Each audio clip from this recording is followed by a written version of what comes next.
Okay, we did it. We're live. And Hello.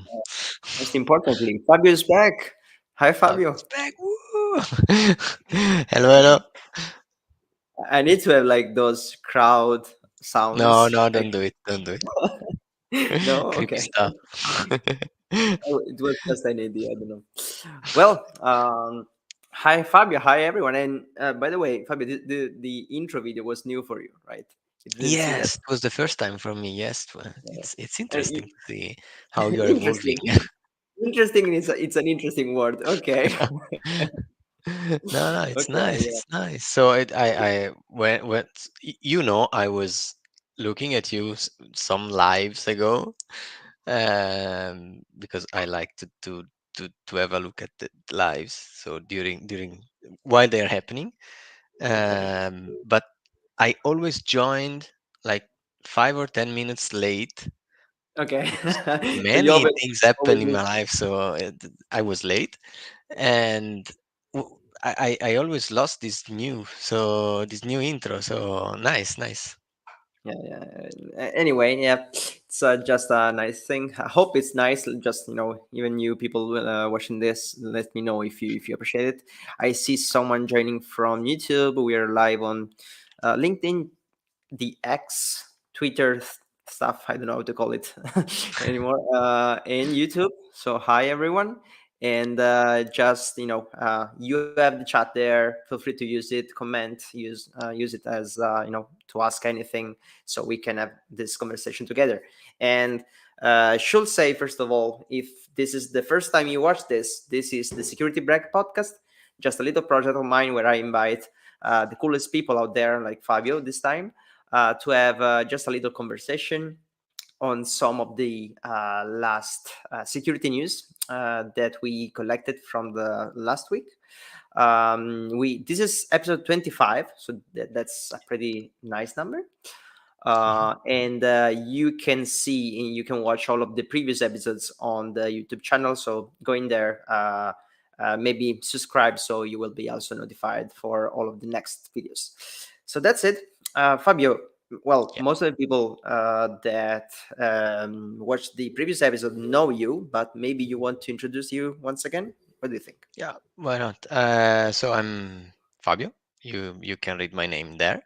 Um, I work as an IT security analyst at the Swiss National Supercomputer. So let's do it. correctly. Sorry, I'm an IT security engineer or analyst. Call it like you like.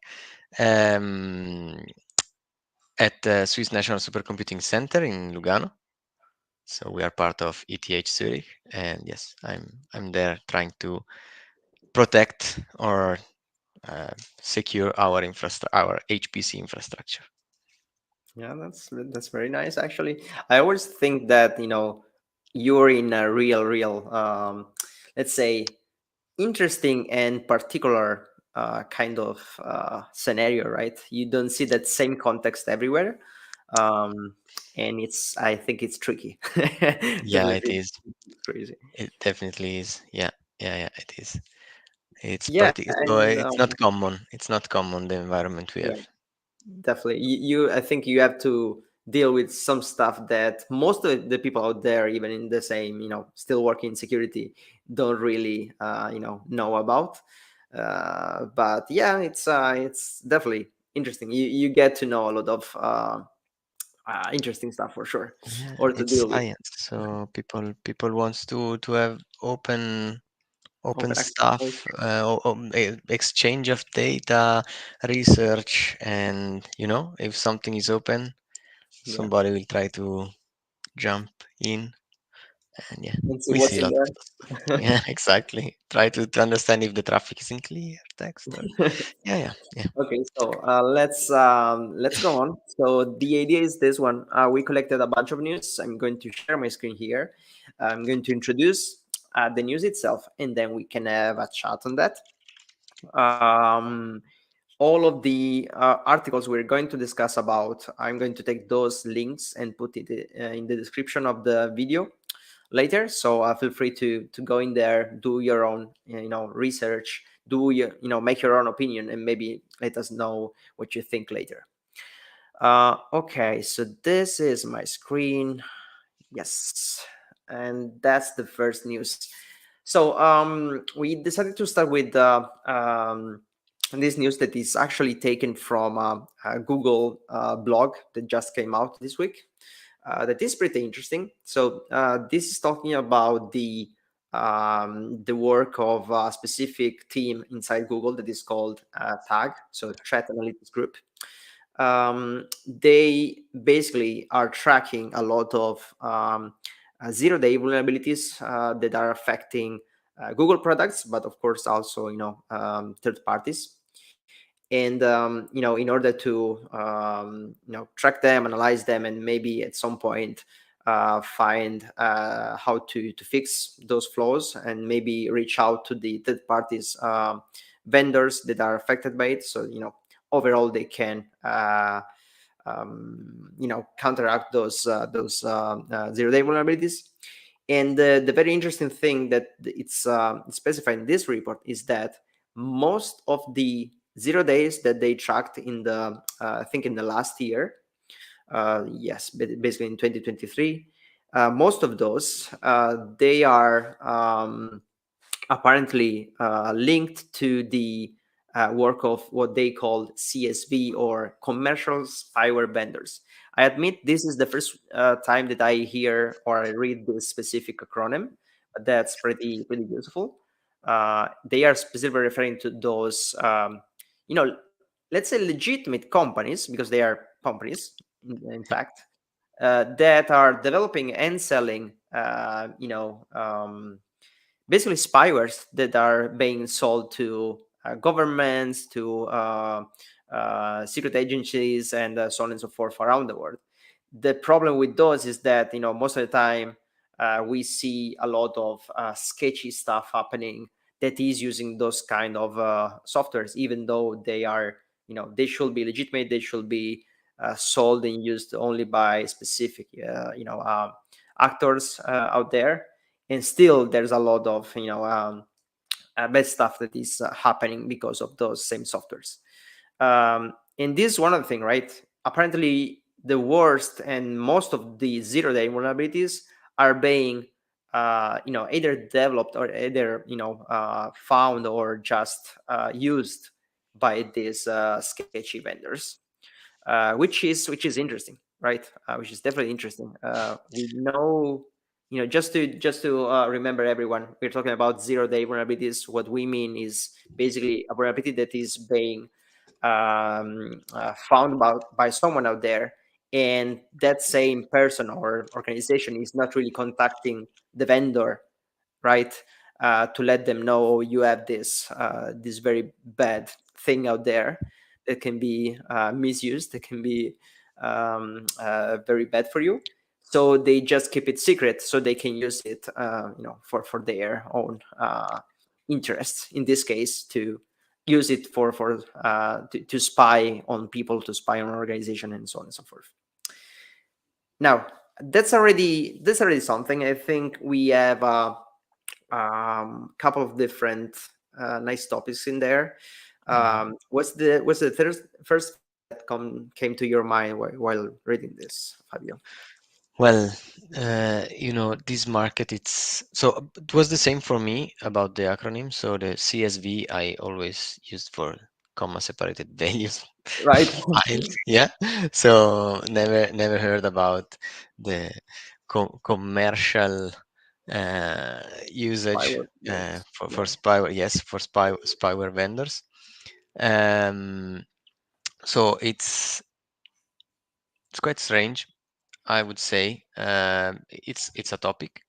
I mean, mm, cybersecurity nowadays is a big topic, is a huge topic. We have many different things outside. We have uh, our data sold here and there, but Mm. spyware. So uh, you know, I feel it's uncomfortable, I would say, Mm. to read news like this one, because I don't know what to say precisely, but it's difficult. So it's the news itself. So it's commenting itself. We don't need to comment too much about it, but everything behind this news is, I would say, shocking, but it's maybe too much Mm. shocking. So you will say you were not expecting that most of the zero-day vulnerabilities out there were you know being used by those vendors. What do you say? Is that something you were expecting, or maybe not? Yes, but not in that measure that's Okay. written in the article. So it's a bit over what I was Yeah. expecting. I mean, of Uh, course, we have, like, let's say, a limited vision of yeah, sure. the Google team, right? Google team is working, I will say, mostly on what is affecting their own products. The report also mentioned, iOS or Windows, Hmm. but I think most of the research is, of course, going to be focused on Google stuff. That is already a lot, right? Hmm. Hmm. Definitely everyone, and myself included, are using Google products and Google softwares, Gmail, or their I don't know, Google Office or whatever, Drive, workspace or yes, something. Google Drive, yeah. Yeah. So that's definitely a thing. And Android. Let's remember everyone that Android is officially a Google product. So Hmm. everyone is using an Android device, and all of the zero-day vulnerabilities that are affecting Android, all of those are being, of course, researched by this Google team. And well, when it comes to mobile devices, so Hmm. Android and iOS, iOS. I'm not really surprised that most of the vulnerabilities are being used by spywares, because Hmm. when even in previous episodes of the podcast, most of the time when you talk about spyware, because the most of the time the targets are individuals, Hmm. right? Yeah, Not really organizations. They are going to target a mobile device most of the time, yeah, because that's yeah, their attack surface, I would say. For all the rest, I don't know. I will also have expected something, a little less. But that's something. That's yeah, something yeah. for sure. Again, so for mobile devices, it's as you were saying, um, it's because you always have your mobile device with you. So it's the easiest way to get you, and being able to always monitor and track you, so spy you. Mhm. Um, but yes, targeting companies is, or organizations, it's different. So you need to have a larger basis on to target, and yeah, it's it's a different target, and it's more difficult. But the numbers are really so. As you were saying, also we know about the Google products, mostly about Google products. So it's just a small part of, small but big part of the And business. still, these are the ones that they found, of course, right? Yeah, Because exactly. that's the point about 0 days. 0 days means that technically no one still knows about it. Of course, the first one excluded.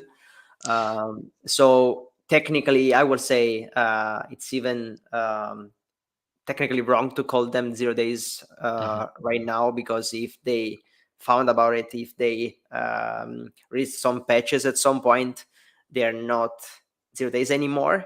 But Hmm. just to for a better understanding, we refer to them as they were 0 days, I will Zero say, days. Yeah. at the moment that they were discovered. Yeah. But yeah, this is just a technicality. Now, like another thing that is pretty interesting from the article itself is that once again the Google Tag team is working on finding these vulnerabilities and to reach out to the third-party vendors. And basically, every time they are doing that, or that anyone else is doing something like that, right? Um, they are eventually patching the vulnerability and the product that is affected. And that means that this CSV, this commercial spyware vendors, basically their products stop working, or some of the features of their products will stop working, and they are technically even losing money every time something like this happens, right? So it's a very weird market, not only because it's a little, it's not always legit, I will say, but also because technically every time there's an improvement, uh, security wise, technically for them it's they are losing, Hmm. which is interesting, right? They're going on the opposite direction of the rest of the industry, if you think about Yeah. it. Yeah. Yeah. You could have like sold this product for millions probably, and maybe if it stops working, your client wants the money back, Mm. and they Yeah. want millions back. So that's pretty sketchy for a company if suddenly something like this happens. Um, so yeah, it's interesting that they're basically going to be against patching the vulnerabilities, Hmm. right? So that, Correct. I think that's the biggest reason why most of the people in the industry don't really like those companies, because Hmm.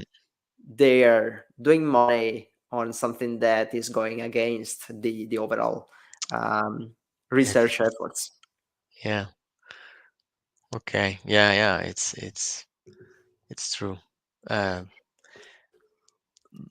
there are some names also in the article about these Yeah, CSVs, and yeah, well, there are like the most, I would say, well, they call it notable, I would say famous ones, right? But definitely there will be more in the report itself. mhm, But yeah, of course, the NC, I would say the NCO, NC, no, NSO, sorry. NSO. The NSO group is probably the most famous one, just because they Yeah. are always in the news, always. I think Yeah. Pegasus, their product is one of the most used and most famous ones. Mhm, NSO, by the way, it's an Israeli company that is doing something like that. But we definitely have a couple of Italian ones, which are unfortunately pretty well known for that same mhm, thing. But if you are, if you talk with maybe journalists that are specifically following this kind of topics, there are actually so many of these companies out there, Yeah. from pretty much any country. So that's no one is really uh, without problems. Mhm. Basically, this is a kind of market that, of course, every country and every government is interested in, just because if you have the technologies, if you have the capabilities, you can potentially I don't know, spy on other countries or just on individuals that are pretty interesting for you. So, and everyone wants to build those capabilities Mm. on their side, And be a right? step ahead. Yeah, always a step ahead. Yeah, yeah. It's scary. It's scary. Yeah, definitely. One thing that is not specified in this article, but I read another one just Mhm. because it's interesting, it's connected, is that the U.S. government just is trying to make it more difficult for foreign spyware vendors, Ah, right, yeah, to make business with the U.S. and the U.S. companies, right? yeah. And of course, they do not specify which ones. They are going to select which companies can and cannot on every single scenario, or say that's on purpose because maybe it's okay if U.S. companies do that, right? Exactly. And foreigners cannot. So that's, Yeah, yeah, yeah. I, very. I think this. So, ethically speaking, this should be avoided. So there will be the countries should be stopping it, blocking it from inside. So US should say we don't accept it. We fight it. But instead of fighting it or claiming that they are fighting it, they just block some groups to sell things to US or yeah. Um, Politics. Yeah, of course. I mean, it's not only the U.S., I will say, right? No, no, Because I'm just taking US yeah, yeah, because you mentioned it, but I would say any country. If NSO, now we take again NSO yeah, or any other group, if from the his own state they get yeah, some blocks, this would be easier for everybody. So I don't know if they block the traffic or if they do something like this, but we know that it will never happen because they use themselves. yeah. Maybe they use Eh, themselves the same tools. By the way, this is always a tricky kind of conversation because the point is always, you know, even law enforcement are maybe using some of these tools in order to catch the real bad guys out there, right? So that's the legit business that these companies are supposed to do, right? Yeah, So I would say governments have a legit interest in it, right? And in having access to those same tools on under some circumstances or just on some point of views. So yeah, it's a tricky one. Definitely, I don't think we will ever find an end this to will this never kind of stop. conversation. But it's Yeah, yeah, always yeah. interesting to chat about it. I think we are good to jump on the next one, which is not on purpose, but it's always connected to Google on a in a different way this time. Hmm. We're talking about um, the Danish Data Protection Authority.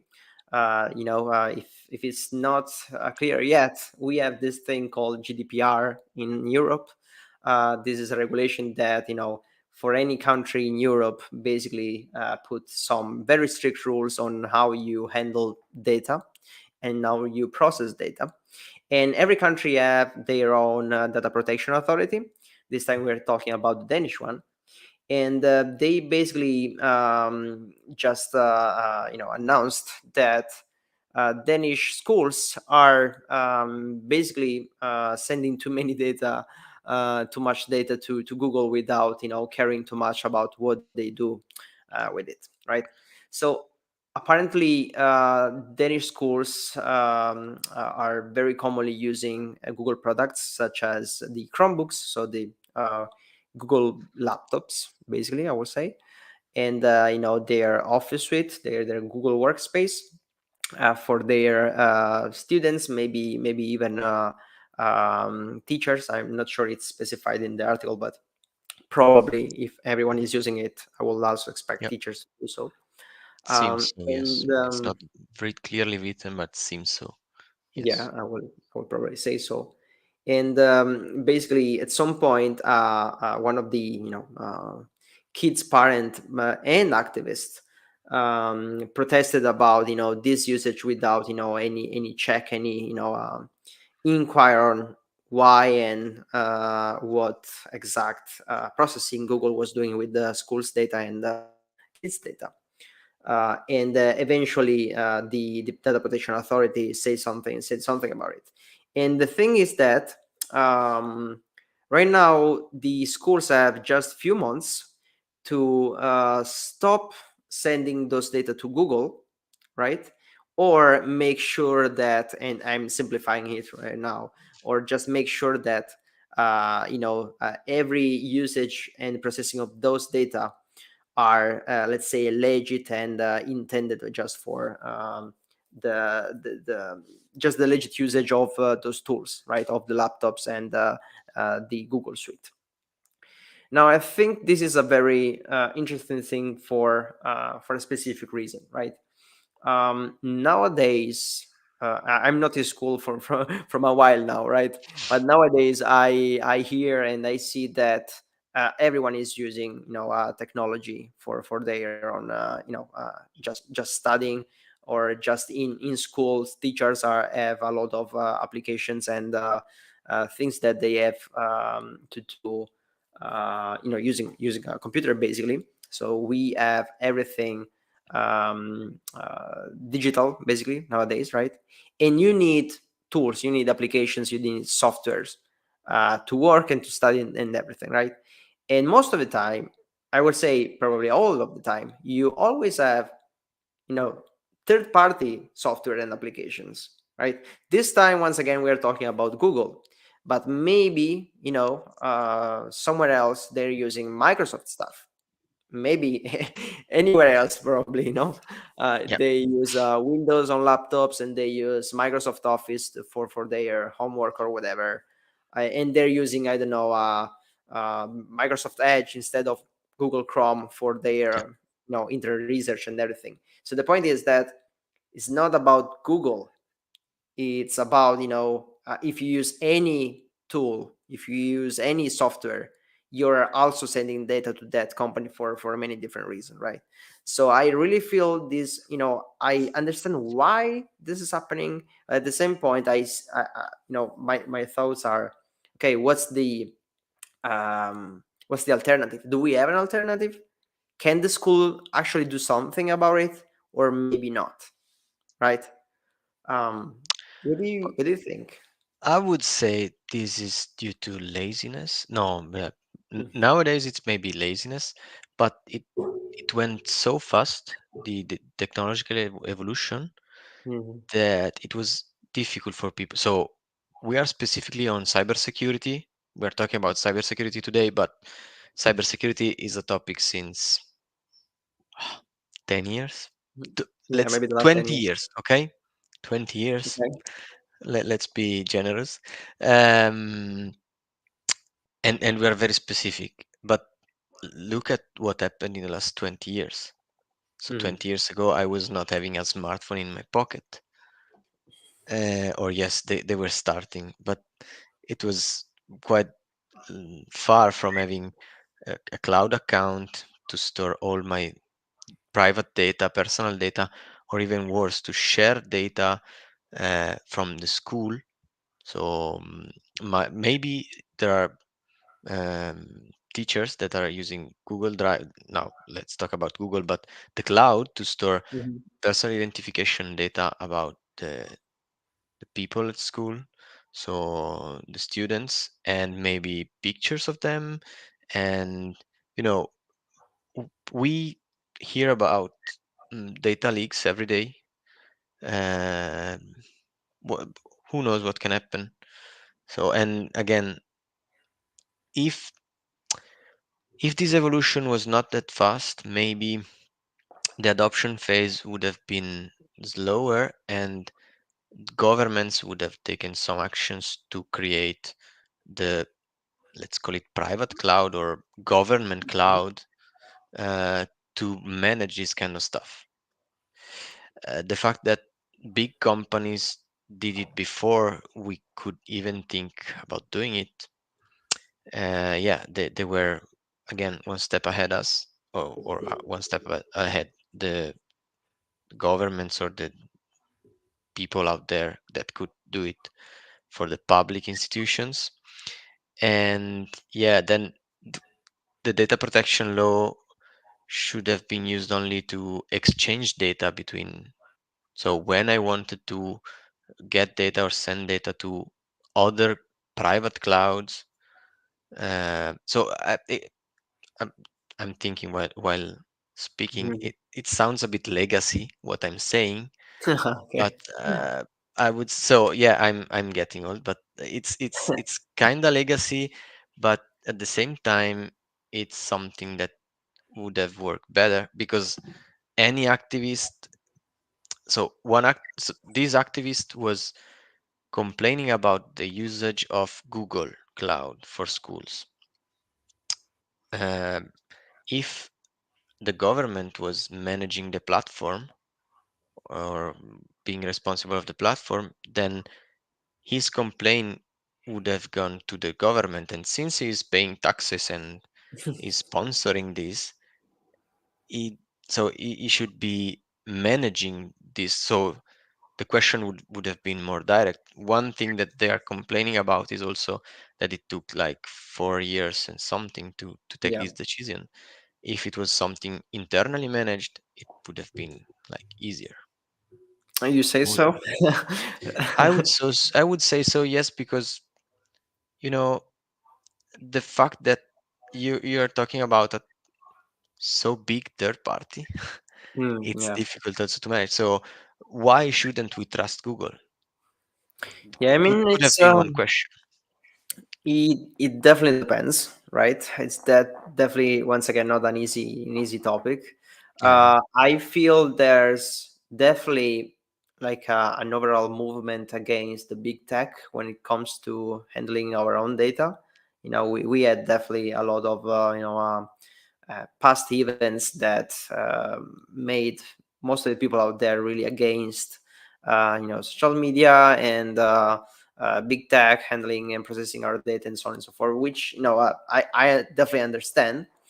At the same time, there's what you said before, like maybe we should have every country should have their own government cloud storage and application and softwares, so we don't have to rely on third parties or even companies from other countries, because most of the time that's the problem, right? The thing that is not about Google, it's about the fact that Google is an American company, right? And it's not in Europe, so you are actually sending data on another country and you don't know what they're going to do with it.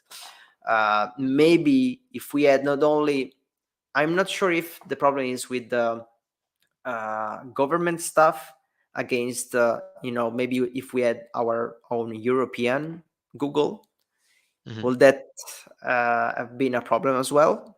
I'm not Hmm. sure. For some people, maybe yes. For some people, maybe not. I don't know. At the same time, what I always think, the first thing that I think, I always process with this kind of topics is, you know, companies like Google or even Microsoft or even, Amazon, they have mature software, right? They have really mature technologies because they are working and developing it from so long time right now, right? That they work well. They are pretty secure if you know how to configure them, right? They know their stuff. And if we decide suddenly today to start developing our own cloud storage, Yeah. we will need so long for, in my opinion, to to reach that same status. uh, and that means that in the meanwhile, let's say that it will take 5 years, 10 years, I don't know. In the meanwhile, our schools are going to be without technology. Yeah. What does that say about, what those kids will be used to do and to use, right, when they will grow up? Hmm. That's No, a very huge decision. uh, yeah, it but, is. but I understand why we started to talk about it, right? um, since we don't have those very big companies on our end, let's say. Well, there is also this. So I'm not in the legal part because Mhm.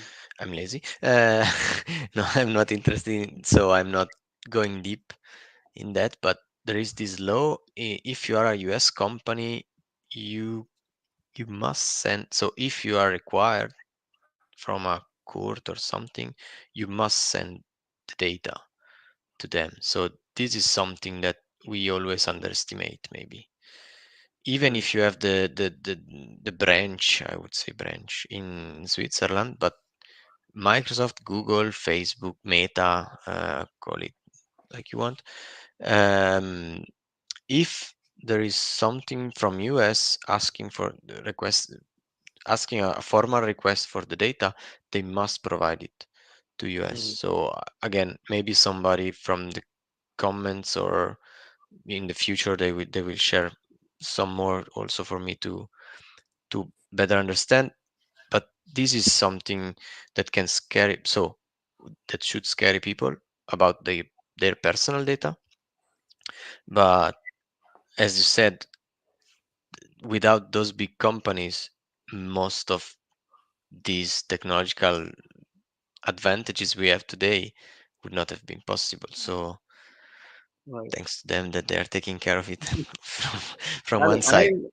I'm pretty sure that, if we go back to this specific scenario here, I'm pretty sure that, when Google's will receive, the communication, and they will risk to lose so many, different organization around the country because of this issue. They will find a way, right? They will Yeah, find a way to, specifically process data from that country in a way that is not really bothering too much the authority there, and they will probably just stick with it. Because I mhm, always feel like, once again, I understand the privacy concerns, but there's also, a risk in changing the technology from a day to the other, right? yeah, An entire school or an entire country that has to change provider and migrate all of the data, migrate all of the workflows and processes to a new technology, it can lead to a lot of different problems, yeah. even security problems, right? Hmm. So at Hmm. some point, it really, in my opinion, if it's doable, it's better to go in there and try to fix the problem with that specific vendor if it's doable, right? Yeah, yeah, And I think Google has an interest in that, right? yeah. If they can, maintain the customers, why not? Um, Sure. so yeah, I think that's the point here. I I think that's the one of the biggest role of the regulations and laws when it comes to technology. The thing is that, you have to contain and limit what the big companies are able to do, of course. Otherwise, they can do whatever. And we go Yeah, back to the spyware thing that we were discussing exactly. before. So we need to, using regulation, we can some way give a direction, like the right direction to technology, Hmm. so it doesn't become a weird monster that we are all scared about. Yeah, correct. Yeah, So that's my opinion. um okay, I think, yeah, this was another one, and this is definitely not going to be the last privacy related thing that will that we will include in our episodes. But let's see what we have next.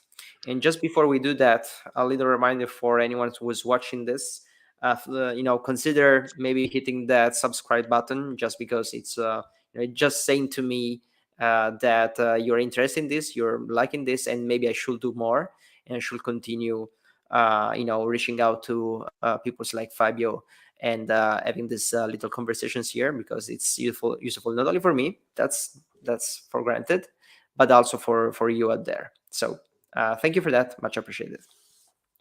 And I'll add, like always do, there are many other platforms where you are hosting content. So there is YouTube. Then okay, I don't know if you're still streaming live on Twitch or if you stopped, but once there are there were some lives there. There is Instagram, there is TikTok. So guys, I Georgia mean, is doing a lot just of work. search for it. It's Yeah, yeah, everywhere. yeah. It's mostly So everywhere. So if you're using another platform, feel free to search for it. You will definitely find it. And yeah, maybe let me know if you would like more to see more content on another platform instead of YouTube. That's another very appreciated yeah, information. it's quite an So effort. So please, guys, just a like. It's appreciated. definitely. Yeah. Okay. So what do we have next? Yeah, This is that's cool. this is an interesting one, and it's a more technical one. I don't really usually get this kind of news, just because I don't want to be too boring in these conversations. But I think this is pretty cool. So okay, a little of context before going to the news. The article is going to talk about BitLocker, right? And a specific vulnerability that basically a guy found in it, and what it is. So BitLocker is basically something that all of you are using and you don't know about it. It's a technology that Microsoft is implementing on their Windows machines, that is basically encrypting the your hard disk or your SSD or whatever you have on your own computer, to encrypt the data when mostly because if anyone steal your own computer, right, and they don't know your credential, they cannot power on your computer, they then cannot even read the data directly from the hard disk, because everything that is written in the disk, it's encrypted and technically should not be accessible by anyone, so only from you, because you have the credentials to access to your own computer. So that's the theory, right?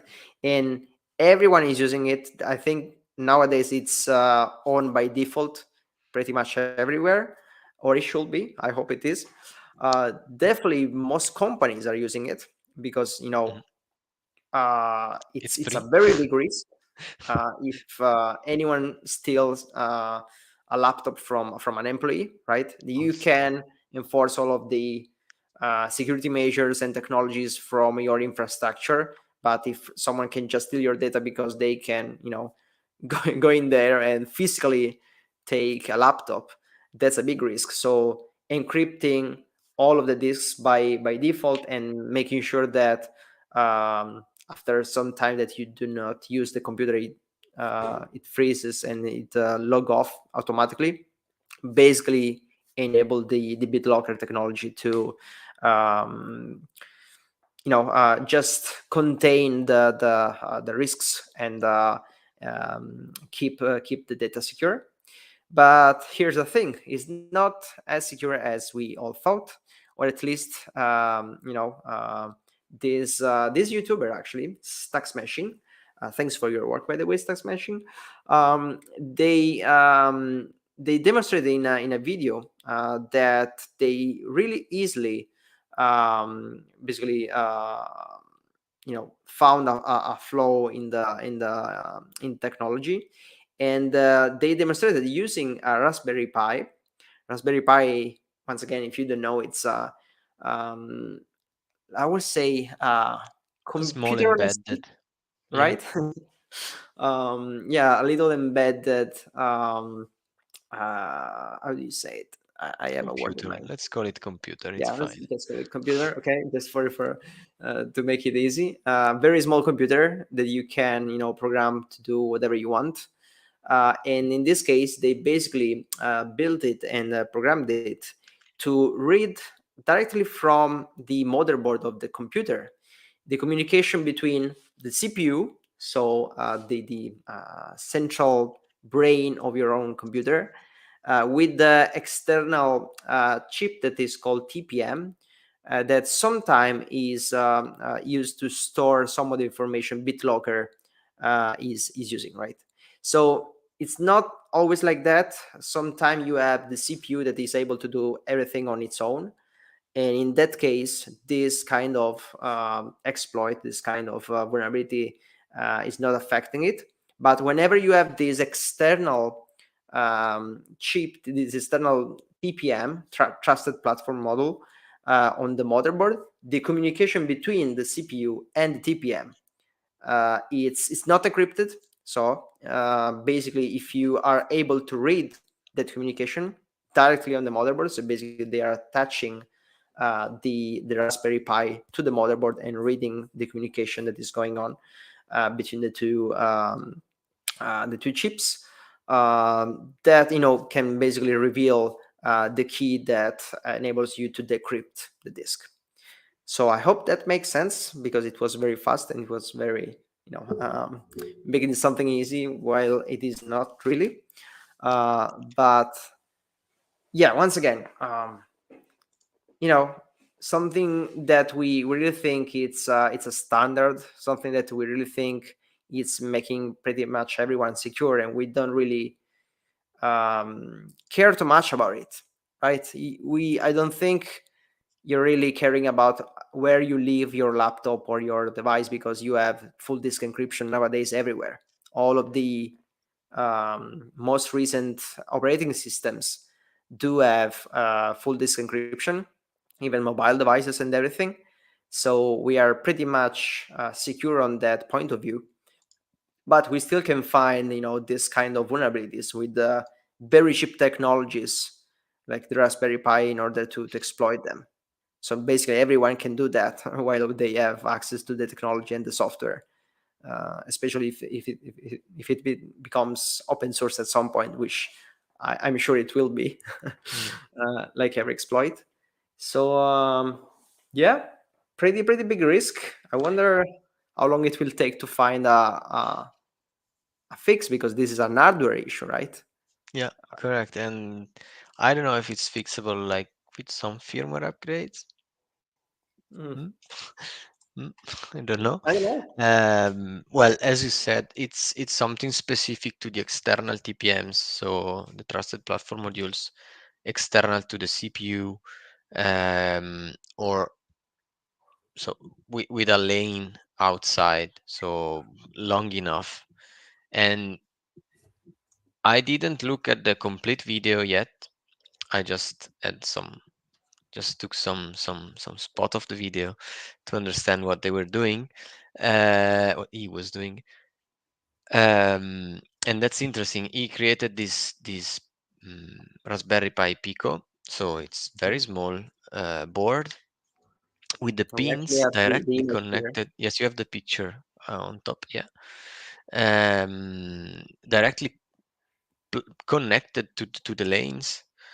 And yeah, well, with some study behind to understand which lane does what to decrypt the data, he was able to steal the information. So the information exchange. So it was like a man in the middle attack to from the CPU and the TPM,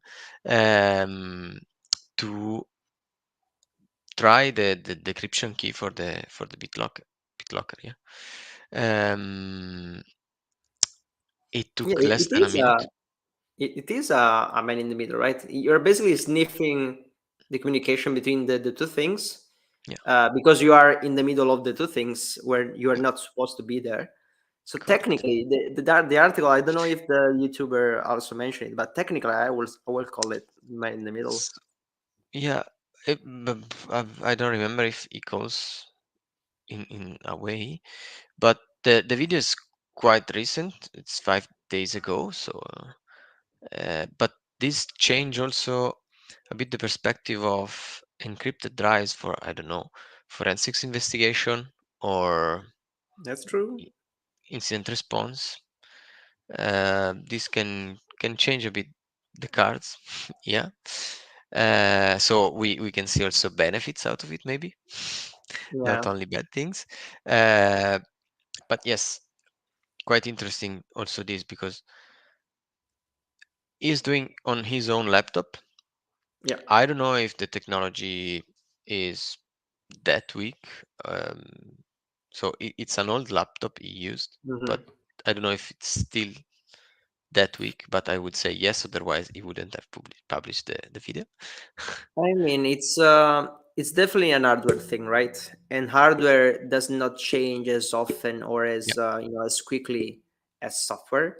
yeah, And this is just another another clue that security research is needed, because of this.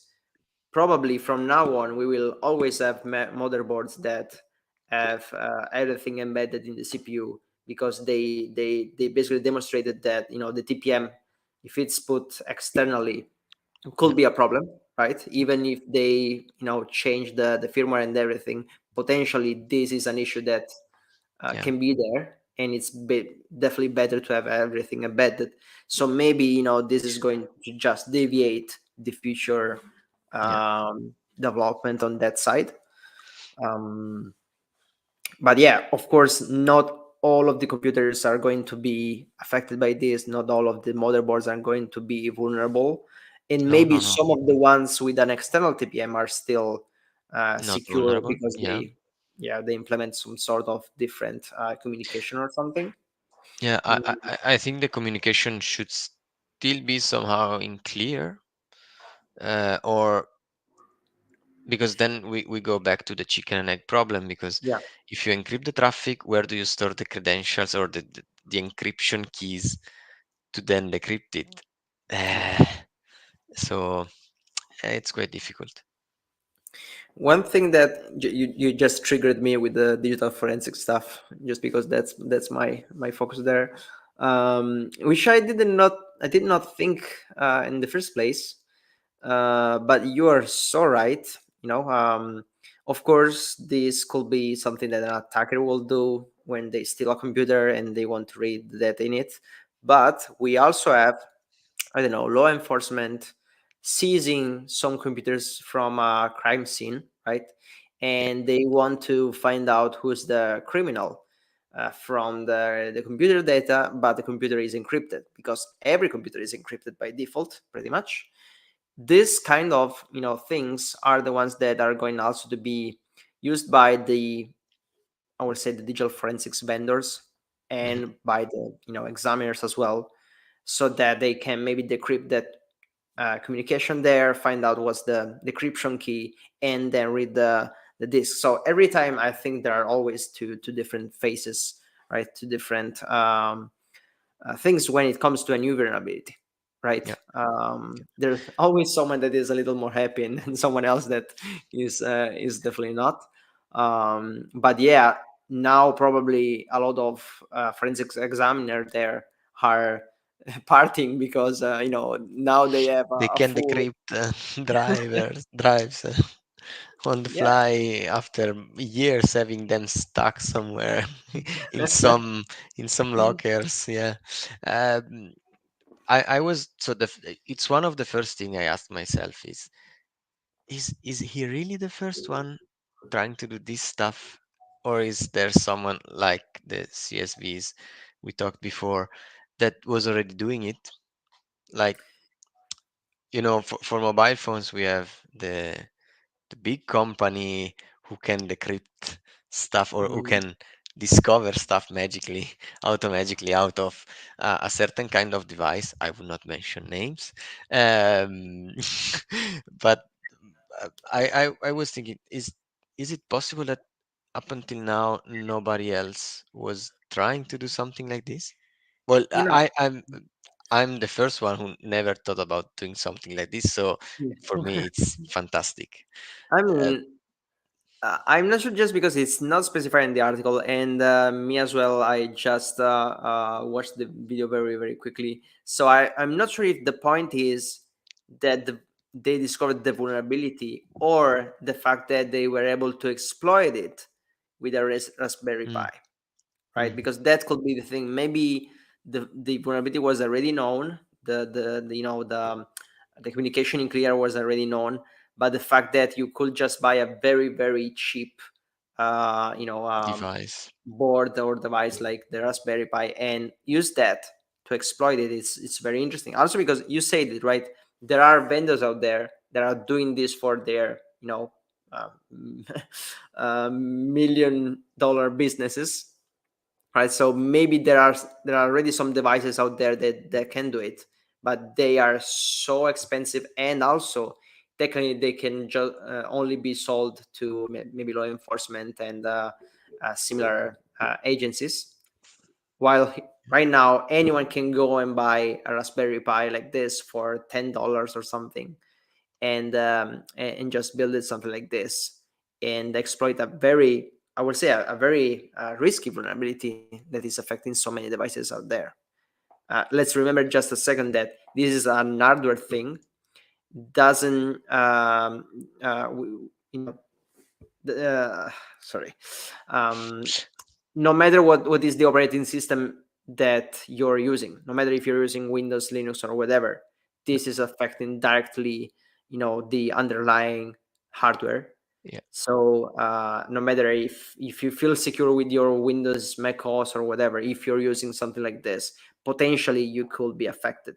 So that's a very big thing, even though they are not the first ones, but they're using a very cheap device to do so, Yeah, right? exactly. I was just going through the articles he is mentioning in the description of the video, and yes, there are articles already um, from 2020, Hmm. and in 2018 maybe already Okay. somebody tried to do it, but nobody tried with us so cheap hardware. So let's say that combining maybe, but I'm more than happy if Stack Smashing will correct us. But maybe it's just combining the older researchers and the his talent in using the Raspberry Pi Pico. Yeah. He was able to do it like s- that easy. But yes, it seems that it was something that already done by someone else. But Yeah, definitely. And that's interesting. Again, it's something when I see something like this and I say, why didn't I thought about it before? It's because somebody is a genius for me. So yeah, that's crazy for me. for me, it's always interesting because anyway, it's not about the fact that this was found for the first time or not. It's all about the thing that the more we go on, and the more it's so easy for Yeah. anyone without any, without very high knowledge or without very high skills or without big resources. You don't need a lot of money or a lot of time. Probably you can do a very Google search, find out someone that already did it, and maybe they also provide a step-by-step guide on how to do it yourself, right? So that's the thing. Even though you're not very skilled, you can see someone else that have that and already did it, and buy a very cheap device like this, and you can go and decrypt, I don't know, 70% of the computers out there. So that's the scary thing. That's the interesting thing for me. So yeah. Once again, thank you, security researchers, but you scare me every time you find Yeah, something yeah. like this. Come on, that's totally crazy. And again, it's the I think I found the the oldest article in back in 2019.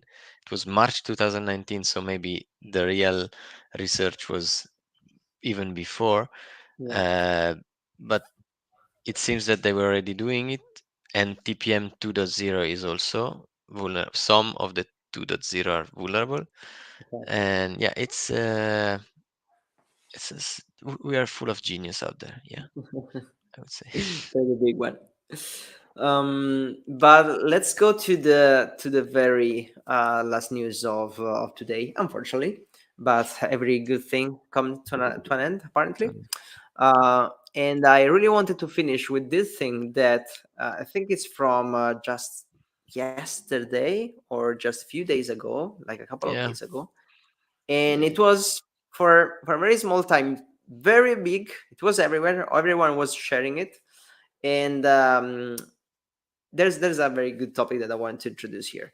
So the news is about smart toothbrushes. You will never think about that. I didn't know there were smart toothbrushes out there. I'm not really into smart devices Toothbrushes. or yeah, yeah. I don't like my teeth are good like they are. But yeah, the thing is, there was I think a report or an article from multiple different news sites that were mentioning that 3 million different smart toothbrushes were some way used in a DDoS attack. Now, just in once again to explain this statement here, when we basically call any device smart, most of the time we're just referring to the fact that there's a tiny computer embedded in that same device that is able to communicate on the internet. It's programmable. Basically, there's an operating system. It's basically a computer, right? Could be your I don't know, fridge, your toothbrush in this case, or I don't know, a smart TV or whatever. We are basically talking about anything that I don't know if we still call it IoT. It was IoT Yeah. some time ago. Now it's I think it's including something else. But yeah, anything that has a mobile app that you can connect it with, or anything that really communicates through the internet is usually a computer, really, even though you buy it for another reason. And the thing is that if it's a computer and if it's connected to the internet, someone can potentially compromise it, and someone can definitely use it for bad reasons, bad purposes. Even if it's really tiny and you are just using it for your to brush your teeth. And Um, for just some minutes in your day, yeah, the device is maybe. there. So it's the thing is that it's if you just read the title, like most of the people are doing. Unfortunately, I'm also doing that most of the time when I just very quickly scroll my feed. The problem is that if it makes sense overall, you just believe it, right? uh, Smart devices can be compromised. They can definitely be part, like, I will definitely expect, and I have seen, we talked about it in some other episodes, uh, you know um, malicious groups that are compromising IoT devices and adding them to their botnets, so they can run massive attacks like DDoS, but also I don't know, maybe crypto mining or something, just because they have thousands of devices around the world that are all doing the same thing at the same time. So you'll definitely think, okay, yeah, this kind of makes sense. And because it's I would say it's exotic, right? Because we were talking about toothbrushes. It's something that you want to share immediately. They did this.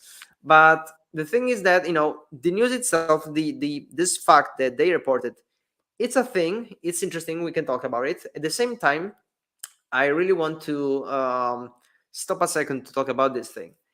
The news was not real, right? There was some first articles that were saying they were used as part of DDoS, but apparently there were just some things that were lost in translation, because the original report, the original article was not in English. And basically the thing was, started as they could have been used in this way because they are smart devices, because they are vulnerable, and so on and so forth. And it became something like they did use it for this reason, to run this kind of attack, right? And just because we are so quick in reading titles and sharing it, everyone around the world is basically thinking that that happened really. Now, it doesn't change the fact that it could happen, and maybe we just gave an idea to some groups out there that will start looking for toothbrushes connected to the internet. But I also think that, and I feel this is a very good topic, because we very quickly go through news also in this podcast, right? We don't really go in deep. Yeah. But what I always say is that, um, read as much as you can, because it's always useful. But also, take your time, if you have any, of course, Doubt. to deep dive, do your own research. Just not read the first article that you have in front of you. Maybe search the same stuff on another one, just to compare what different people are saying about the same stuff.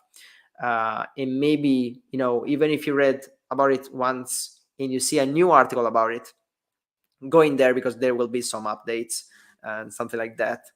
Like in this case, right? um, just a few hours later, we have many different news sites saying, oh, it was not real.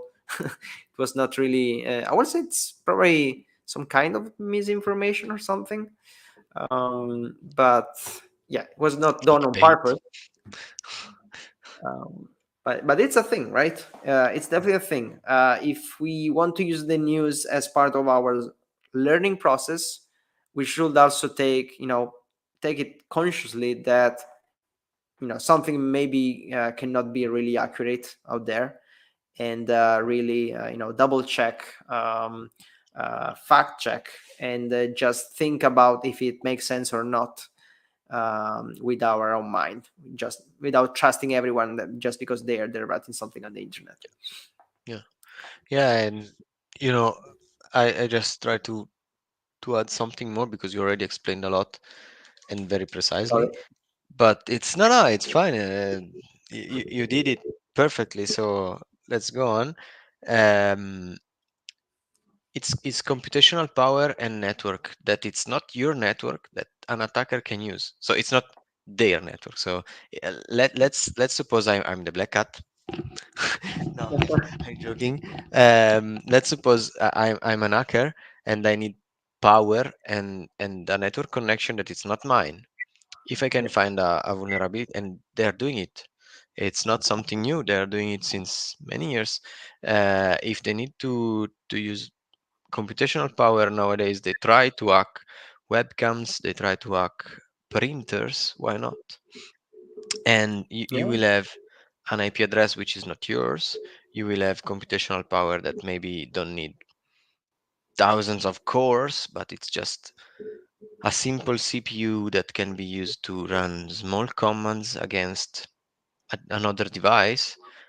And yeah, it's something that you can use. In the past, I don't know if it's still used, but there is the grid community which was using Boeing, which was a server to, when your PC was idle, you could use your CPU time for the research outside. So Mhm. real researchers were using your PC to elaborate data, and only when your PC was idle and you were not using it. So uh, they do so they're just doing the same without you're okay to do it, and they're trying to use your power to do something more specific than just being there idle. So your toothbrush, in this case, it seems to be fake. So the article say it's fake, but uh, the tooth. Let's think about the toothbrush. If the toothbrush is a Wi-Fi connected toothbrush, it's idle for 99.9% of the day, but as a Yeah. sort of CPU inside it, as a Wi-Fi chip. So if it's Wi-Fi connected, and it can connect to internet. I don't know how, I don't know why, but it can.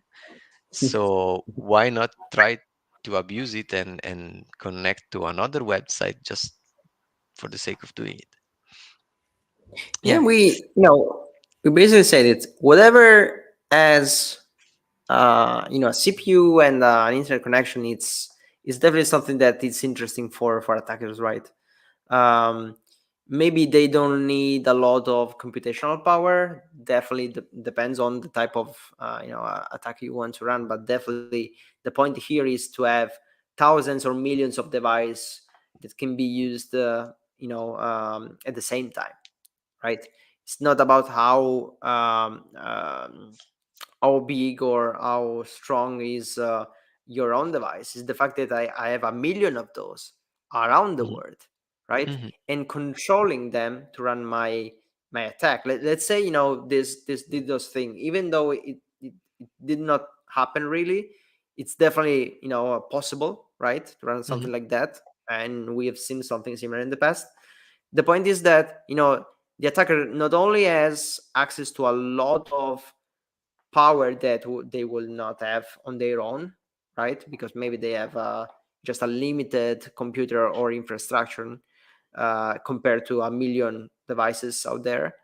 They also are basically covering their tracks because they're if we're talking about DDoS, we're talking about distributed denial of service. So let's say in the easiest way, it's just a load of connections from a lot of devices that are targeting all of the everyone the same services, right? The same, let's say, website or whatever application, so that that application cannot handle all of those requests, right? And eventually it will just crash or shut down or will just stop delivering the service itself. you know that's why they call it denial of service. All of those communications, they are not coming from the attacker computer. They are coming from your own device at your home, right? So it's a win-win situation for them, right? They are stealing your power, they are stealing your connection, your IP address, basically, and you're part of the attack without you even knowing it, Yep. because you just use it for another reason, that kind of device, Yep. right? I mean, they definitely, botnets out there are also including normal laptops, computers, mobile devices for sure. But the thing is, you know, I don't know. Once again, 10 or 15 years ago, you mostly had one computer per home or a Mhm. couple of computers per home, and now not only you have everyone with their own mobile device. So we at least have one device with us every day, every hour.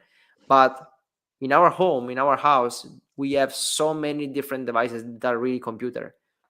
And most of the people do not really realize it, or even if they do not consider what kind of issues or risks they are facing, just because once again they are really extending their personal attack surface. The more devices you have in your home and connected to your Wi-Fi, the more things are there that I can technically try to exploit, try to compromise, right? Yep. And the thing is that specifically all of these IoT or smart devices, unfortunately, they are not really developed with security in mind, because Yeah. that's not the first purpose of it.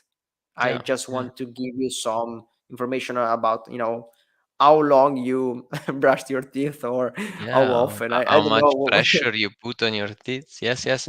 And the thing is that the fact is that, and we go back to the first article again. If I Mm, find that this specific vendor has a vulnerable device, toothbrush in this case, that is a toothbrush. So again, you will never think about a misuse of your fridge or your toothbrush. So it's particular. If I find that this vendor has this vulnerability, I know that my attack surface is much, so not my attack surface, sorry, my devices are now connected around the world, as you were saying before, and I will keep it very secret for myself that these devices are, if I need to have botnets, because I want to be the one owning as much device as possible to cover my tracks. Yeah, it's interesting. I Uh, mean, and also the worst part is that with this kind of devices, you cannot really do. much about the fact that they are, No, vulnerable, exactly. And because you have it at home, so they are not targeting you, they are targeting the device because they want to use it as jump. So, and it's easy. It's not like attacking, let's take my example. If they want to attack our supercomputer, we have defenses, we have a security team. It's more difficult. If you have your toothbrush at home, you will not have. So maybe you have your provider protecting you. 99% of people doesn't have a firewall at home. It doesn't know what a blacklist is, about an IP blacklist is. So they are not blocking IPs. So incoming traffic from maybe already vulnerable websites, it's not blocked at all. So for yeah. them, it's easier. If your provider is not blocking that traffic, you will get this traffic. And if they can get to you, and you on your PC, maybe you have a firewall, an idea, but no, it's impossible. Mhm. You have some protections on the PC because it's well known that there are I mean, attackers out you there. have some embedded features from the operating system itself, Yeah, so yeah, technically it's yeah, definitely better than your toothbrush. yes. The IoT devices, or these embedded devices, are not thought for that. So they are just there to be used and give you the fancy app with a nice graph or a nice stupid thing that Whatever. tells you what's in your fridge, what's going to be the frequency you are brushing your teeth, or stuff like that, or remember you, hey, you need to brush your teeth before going to sleep. I don't know what Maybe. else can happen, but I bought a washing machine, and it Mm, has a smart feature also on that. of And course. I configured it because I know that if I don't configure it, maybe this can be easier to be misused. So I Yeah, wanted to see what someone else will configure it for you. will do for me. Yes, for sure. So I wanted to see which kind of capabilities this machine has, and then, since I'm, I'm a tech guy, I was I was checking which kind of traffic was going back and forth. And yeah, Nice. it's talking to the vendor servers, but not only. So Hmm. it's sharing information. Now I'm again, I have a firewall at home, so I block the traffic, so I cannot use some of the features of the machine from my mobile Okay. phone. It's nice. I just kept the notification when the washing machine finishes, so I know that the machine ended. But it's possible that my machine can go in a botnet, and I will never know. So I just configured it. Yeah, I see. I can control my washing machine from my mobile phone. I can stop it. I can schedule it. I can do whatever I want. But then, if I can do it, maybe someone else also can do it. And if my password is still password.123, maybe it's even easier that someone else will wash my clothes instead of me. So, I mean, or if it use asks the for a machine. password, it's already something. I Yeah, don't know about exactly. the toothbrush if it's authenticating you to watch whatever it gives you on the app. No idea. No, but by the way, I just wanted to finish with this question. I wonder if a million toothbrushes or smart things around the Device, world yeah. reaches a computational power that is comparable to your supercomputer out there. I would not. No, I don't We think will do so. some research. We will do some research Yeah, and see how many devices we need to reach the same power. So we know that it doesn't really make sense to take the effort to compromise you.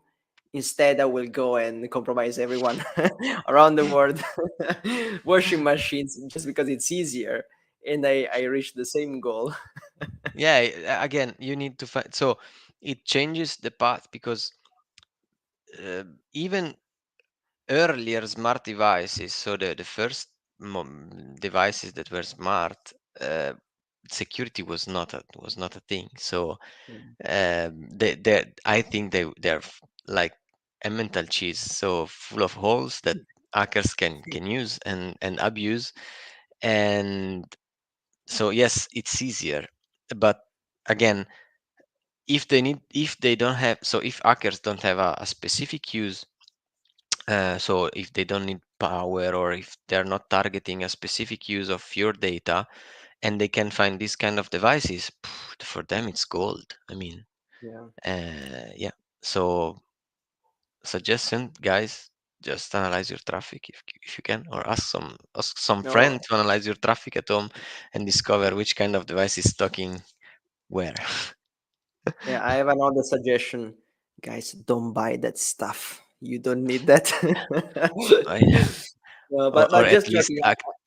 activate it I, and protect it somehow. yeah, I feel like at some point you cannot really buy something that is not smart, that is not really a computer, just because everything is now, including something like that. So it's not even a choice most of the time, and probably it will be even more like that in the future.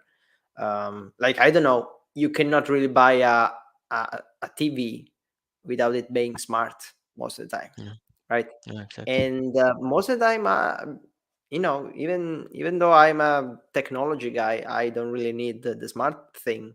I can just connect my computer or whatever. Or Yeah. uh, so we are all going to be forced to have that stuff in our home. And as you said, they are not as secure as the other computers we already have.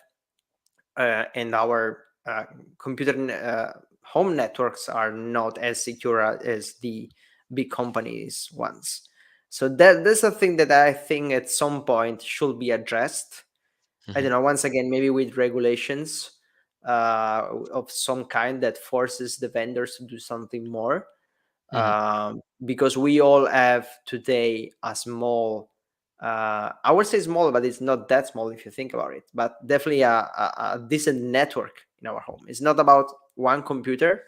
I don't know, like the dream of Apple and Microsoft was that everyone had a computer in every house. Now we have small networks with maybe 10 different devices. If you have mobile devices, smart things, domotics at home, and on whatever, maybe your car is connected. So that's a small company. Yeah, That's a yeah. small I company with a can lot of count things. 50 device like easily at home that are connected. So that's Yeah. something that's a number, I would say. 50 devices at home connected. Yeah. Yeah, absolutely. And a lot of data they The store, exchange. and a lot of Yeah. connection they do. Yeah, yeah, that's a big topic. And I think that's gonna be the last one for today. Yes. So Fabio, you know it. Thank you so much. You are probably the most um how do you It's say okay. it? Man, it's fine. It's fine, man. Aficionado. How do you say it in English? I don't know. And yeah, thank you so much, and thank you for everyone which watched us live today or tonight, depending on where are you. This will still be available on YouTube, so consider having a look at those, and at the channel, and also the previous episodes. There are 25 of them, so you have a lot of watching time to use. Feel free to do that, and let us know do you think about the articles, the episodes, the people that I'm inviting, and just let me know if Fabio should be invited again. I don't know. Maybe next time we don't want you anymore. I don't know. Yeah, it's We will fine. see. It's fine. But again, you, I want to point that out that you ask people on X, Twitter, X, I call it uh, Yeah. as you like, to point to you the speakers Mm. you would like to invite. So please, guys, ladies, gentlemen, write to Giorgio the names of people you want to see here instead of me, because I'm boring. I'm not that interesting. Okay, we want to see interesting people here, and yeah, follow this It's guy actually on the various channels. a tricky part, reaching out to all of those people and trying to convince them to join. Yeah, And at some point, I just finished my agenda. I don't know who else I should reach out, or just I'm not, maybe I don't know a lot of very cool and knowledgeable and skilled people out there, which will be great to talk with, and yeah. maybe you guys do. So just let me know, or maybe you think you have something to say, or you just will enjoy having a conversation. So just maybe I can invite you, so just send me an email message, or just something, maybe a pigeon with some piece of paper or something. I will find it, and yeah. Thank you so much for that. That's it for today, and see you on the next episode. Bye, everyone. Bye bye.